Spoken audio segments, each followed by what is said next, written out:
I think in the grand scheme, the cocktail party proved that when Georgia shows that they care, it's them and then a cliff and then everybody else. And I think that game at the end of the year, even in Knoxville, it doesn't matter.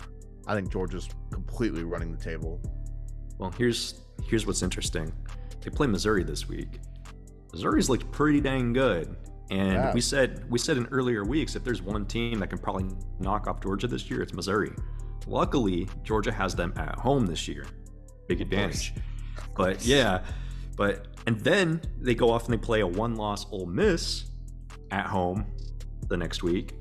So very fortunate home away splits here. But then they got to go play at Tennessee. So this is the gauntlet of Georgia's schedule right here. This is like 3 really meaty games that they're going to have to win. So if they win these games, they deserve it, man. I think there is a chance Georgia could lose one of these games.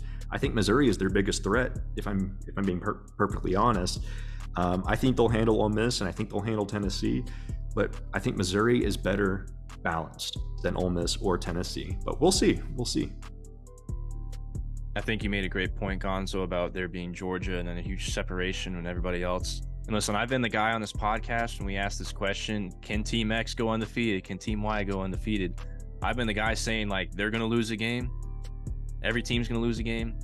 Well, Georgia's the one team that and maybe Michigan, but Georgia's the one team that I don't think is going to lose a game. I think they're going to finish undefeated. I feel like when I watched at the cocktail party against my Gators, I think Georgia's finally starting to kick it into gear. Carson Beck is playing phenomenal. In fact, right now I think Carson Beck's like 30-1 to win the Heisman.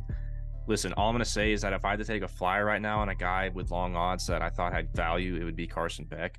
Because if everybody else kind of plays mediocre down the stretch and Georgia finishes the year undefeated and Carson Beck has great stats, which he does already and he will because he's got Georgia's offense, Georgia's, talent roster around him, he might actually win the Heisman. Like, I'm just saying there's a chance of that happening.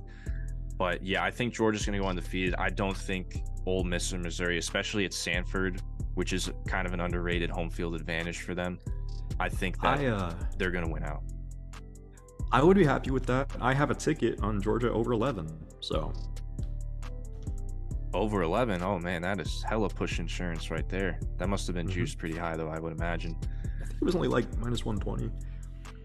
For only 11? Man, where could I have gotten that one, man? Jeez. All right. The site that I'm no longer going to use after this. I won't even shout them out. We won't mention them. But I will just say this, and this is just a huge wouldn't it be hilarious before we move on. Imagine if Georgia gets through that gauntlet schedule and then they lose to Georgia Tech. Listen, all I'm saying is that'd be nuts. It's not going to happen, but that would be nuts. If they turn the ball over like 5 times and Haynes King like plays like a god, then like he did against UNC, all I'm saying is they'd probably still be in the pretty playoffs. Damn funny. They would probably still make it too. Could you imagine?